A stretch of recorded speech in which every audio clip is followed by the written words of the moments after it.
this is update for March 24, 2025, day 1125 of the war, end of the date update. Also catch up since the last video, which I think was on March 15th.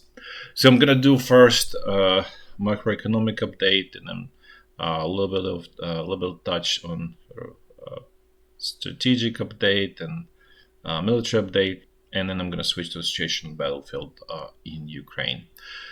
So as you can see, I'm going to start first with Japan, as I think there might be changes, but it's unclear yet. In the past, I was mentioning that the economic model or business model for Japan was broken, where they would export, and basically it's export-oriented country that generates wealth through export.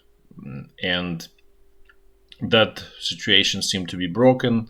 Now it's actually the recent data, just February, and obviously that's not the trend.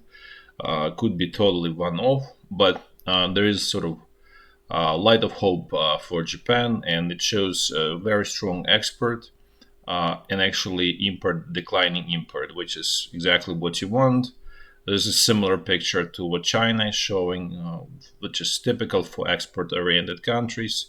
And by export-oriented, it means manufacturing goods and exporting those goods to various countries. And so as you can see also, it quickly responded with positive trade balance. So overall, February is clearly, call it positive months, and really means that Japan is creating capital again. So they might have, if this trend continues, they will have again surplus of capital. Again, unclear if this is one-off, but this might be change in the direction, change in trend for Japan. Also, there is data for CPI there, which is going down year on year, but the more actually interesting, which unfortunately didn't show, is months on months data, which actually shows outright deflation. So things, in a way, again, this is just the February data, may point that Japan is sort of returning back to what used to be, which is export-oriented country with essentially very low deflation, really. Maybe that's not going to be deflation, but it's going to be close to zero inflation. And in that case, that's sort of best case positive scenario for Japan. So it remains to be seen in the way it's going to impact, let's say, mostly US, is that really means that Japan can export its all land, its capital to the US. So that really means that U.S. Treasuries market, which is government borrowing in the U.S., at least it's going to be clearly supported from Japan. And Japan, for reference, is the largest holder or investor in U.S. Government bonds, or just generally supplying capital to the U.S. government. Because typically most people think it's China. It's actually not China, it's Japan. China's reduced its lending to the US government to close to zero, and actually reduced the holdings. So on top of that, so China is clearly on sort of economic, not only sort of military collision course, but also on economic collision course with the US. Actually, we're going to touch a little bit on China.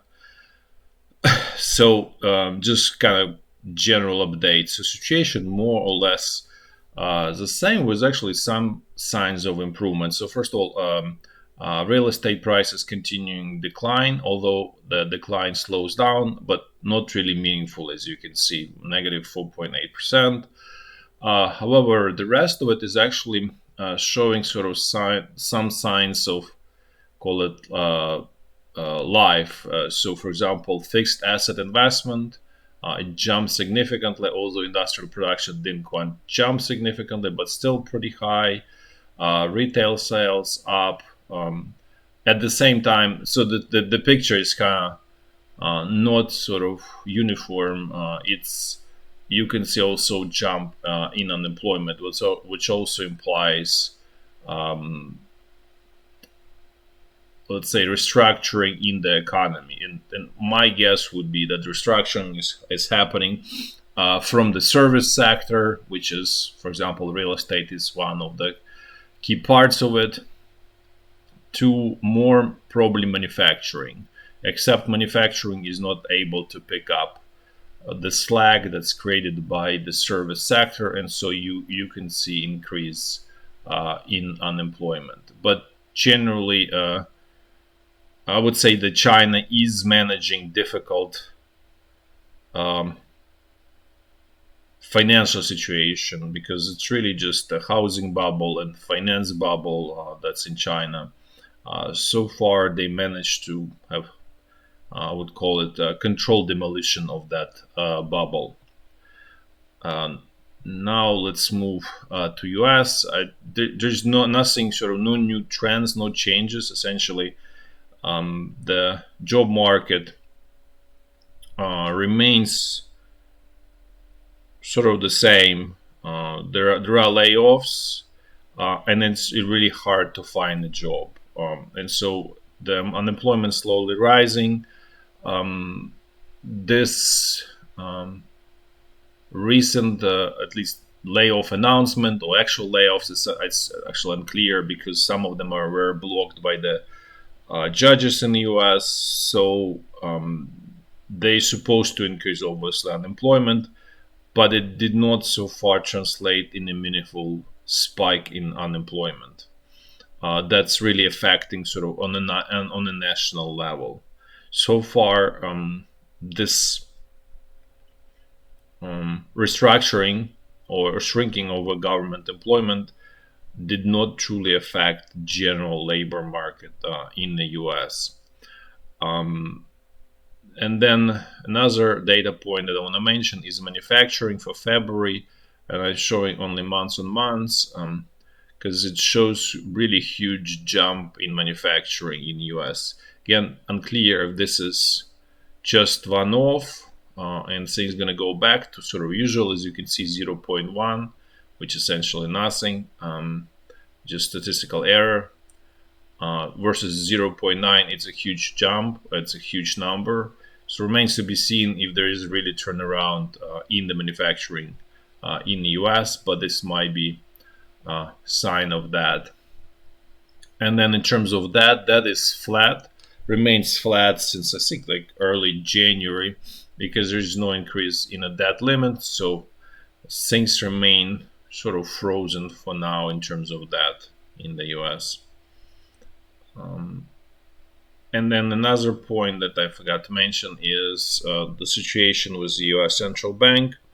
It's very clear that president administration in the US is, I would say, is at odds right now, and probably will turn into more sort of cold and hot war with the US Central Bank.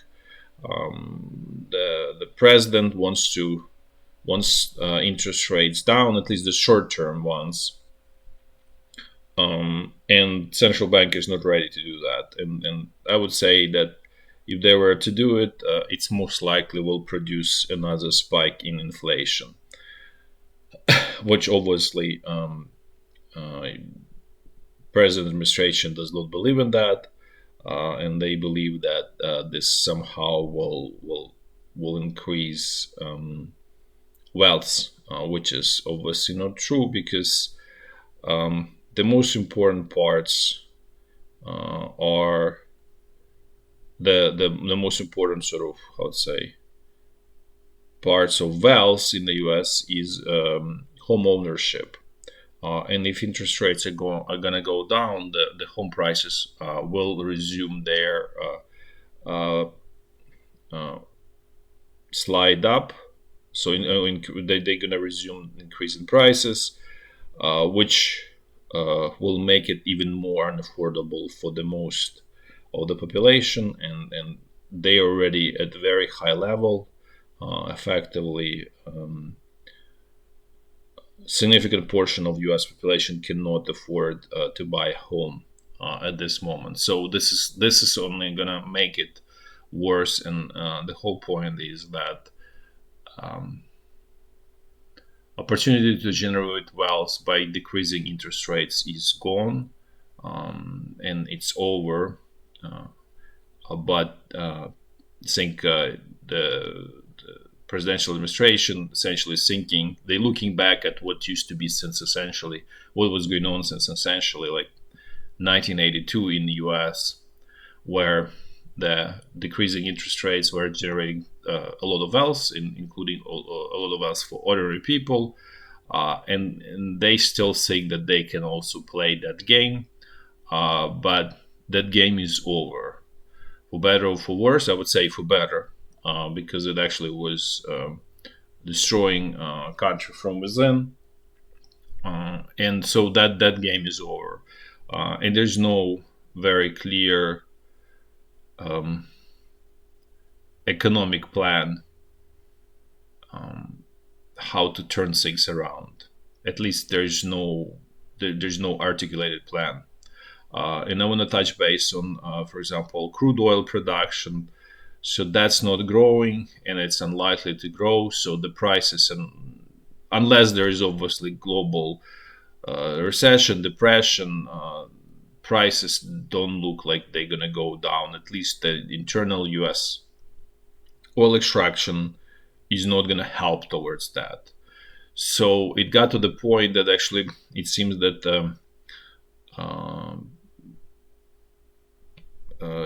the president administration in the U.S. Decided to make bets on coal, which was essentially shut down by, I think, Obama administration in the U.S. So it would essentially industry was destroyed. The power plants were switched to, let's say, natural gas, and so on. So it appears that realizing that crude oil, increasing crude oil production is not a quick fix. It's not going to happen anytime soon. Then, in order to decrease prices for energy, there's sort of the administration is sort of moving to another sort of what they perceive as low-hanging fruit. Okay, let's just allow coal, increase coal production and using coal in generating electricity and so on. The problem is that this executive orders by U.S. president, they're not going to incentivize anyone, because everybody understands that, let's say, in less than 4 years, someone else comes who has completely opposite views, and they will just resign this current executive orders, and you're gonna be facing huge capital losses because you invested, and now your investment is going to be worthless. So nobody's going to invest in that unless this executive order is turned into the law, which then it's understood that it's much more durable, it's much more reliable. So essentially, even though there was this flurry, all of these executive orders, everybody understands that this is sort of to extend kind of like a binary moves from sort of one sort of side to another side. And it can, everybody understands that like next election cycle, it can easily flip to another side. And so you're going to be then having problems because you bet on one side and another side, and it's basically kind of like a bipolar situation. And that obviously makes everybody hesitant, because nobody wants to invest in this situation, because it's essentially the highest level of unknown you can have, and you cannot really resolve that. So the only way to resolve it is through passing laws through the parliament. It doesn't seem that that's really happening, and it's not even moving in that direction. So it remains to be seen what's going to happen, because I think if economy is not, the economic issues are not addressed in meaningful way, I think the situation may get worse towards the end of the year in the U.S. But again, remains to be seen. This is, I would say, speculation at this point. Now let's move to another topic. I think one of the viewers was asking about this Iran situation. Is there's going to be war? I don't think anybody knows. It's very clear that the U.S. wants to basically forcibly stop Iran from developing its nuclear program, and also remove the regime in West Yemen. So there is no question that there is desire to do that. There is actually, they brought even second aircraft carrier in this region, which indicating that there might be something in the works. The more interesting part about this is how Russia and China gonna react to this. They're gonna sort of protect their ally or essentially drop it, and this will be the most telling, because if they drop it, that really means that this whole alliance of these countries essentially fiction, and they're on their own, essentially. That's not real. So we'll see that probably very soon. I would say that Iran is more aligned with China, generally speaking, just because Iran sells its crude oil, which is main sort of source of economic life in Iran, to obviously China, not Russia. Russia exports its own, so they are natural competitors.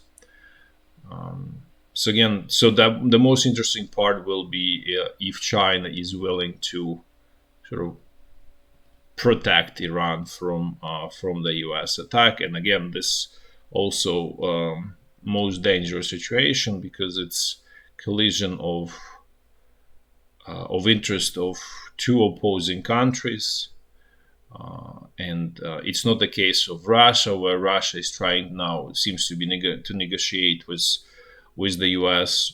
I would say wide range deal. It's not just Ukraine; it's more general position or strategic direction or alignment of that.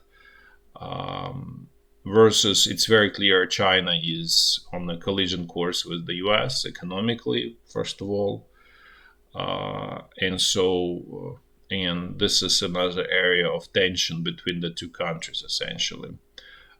And Yemen is probably going to be sort of first, call it, testing ground in that, because if U.S. were to engage Iran, they need first to address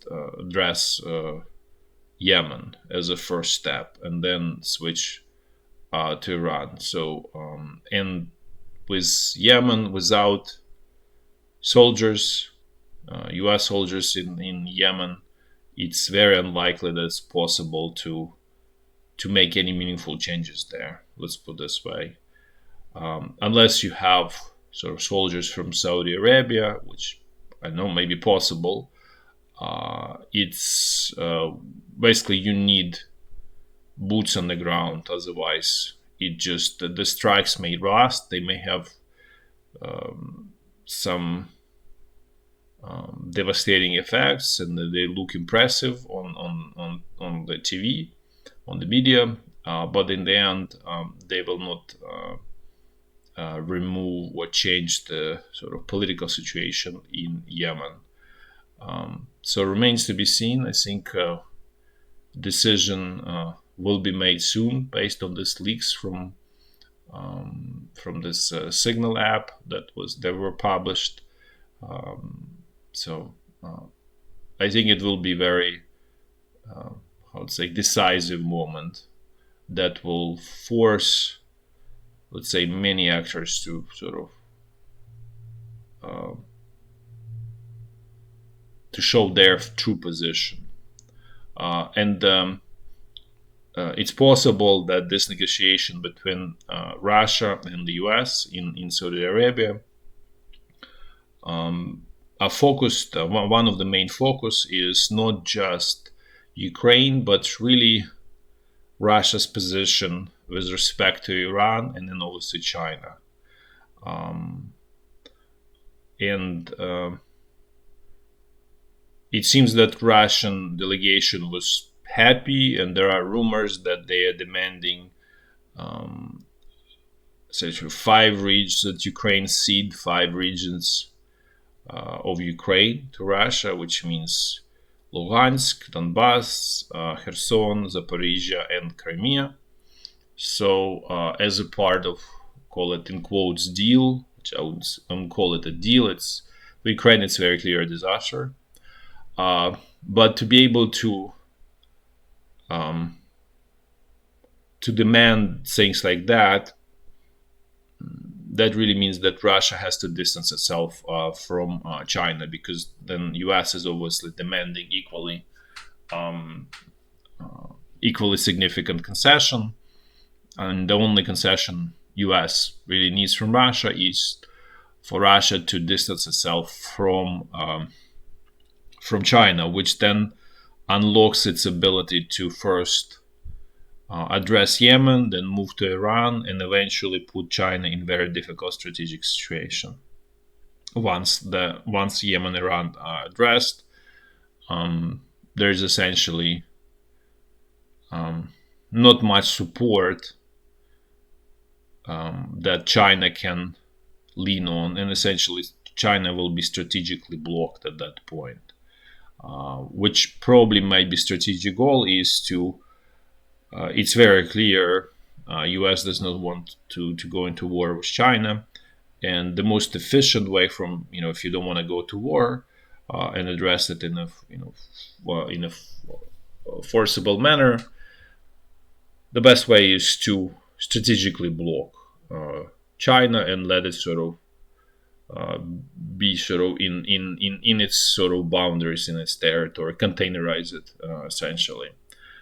So this might be general situation that's really going on, and unfortunately Ukraine looks like it's going to be sort of bargaining chip in this much larger situation, much larger deal. So it's really going to be on Ukraine and Ukraine political class, if they are able to withstand the pressure to cede those regions. Because Ukraine is not, obviously, I mentioned this many times before, it's not going to be a viable country without those 5 regions. And it also basically puts Ukraine into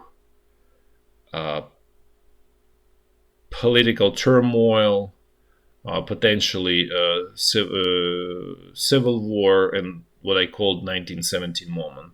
It may not happen like overnight, it might be happening sort of slowly but surely, until it's completely blows off, and then at that time it's possible that Russia may basically bring its military just to sort of pacify Ukraine. So that's just where it may lead in terms of Ukraine.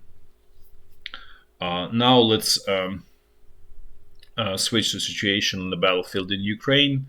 So, as we all know, Ukrainian troops were squeezed out of, and I would say withdrawn from Kursk region. What happened next is, at this point,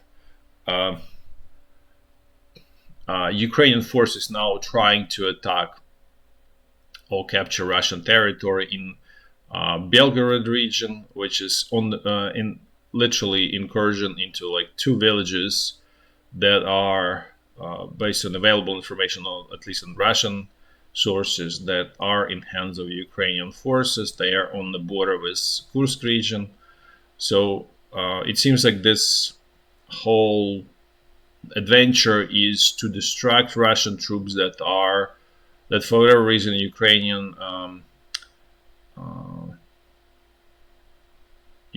political leadership believes that they're gonna attack Sumy region of Ukraine, so they're attempting apparently to distract them in that way. I think simply there's no point at this time for Russia to move into Sumy region except for creating some kind of buffer zone, which is again is also never works. It's flawed idea because it will create I would say resistance from local population. It's going to be always sort of bleeding wound for Russia. So I don't think that Russian command is intending to do that. Now let's move a little bit south to Kharkiv area, where things are again frozen. Nothing is going on here. The next one is North Lugansk region. Things more or less stable here. There's even a little success. I wouldn't say it's permanent or really sign of turnaround. Just very extremely tactical local success. Ukrainian forces managed to liberate village Nadiya in this near the Raihorodka where I'm showing. Again, doesn't mean anything from big picture. Just could be lost in a day or two or three as easily as, well, probably not easily was liberated, but can be easily lost. So otherwise, the front line essentially frozen in this area. Now let's move south to North Donbas section of the front line. The northern one is completely frozen, not much going on there. The southern part, Russian troops continuing their pressure in Chasiv Yar. Ukrainian forces still managing to hold on. Remains to be seen where this all goes, but it's, I would call it, manageable pressure at this moment. There's also new developments is that Russian command brought significant resources and reinforcements to Toretsk area, and allegedly they took them actually from Velyka Novosilka area, which is on the edge between Donbas and central Donbas and Zaporizhzhia.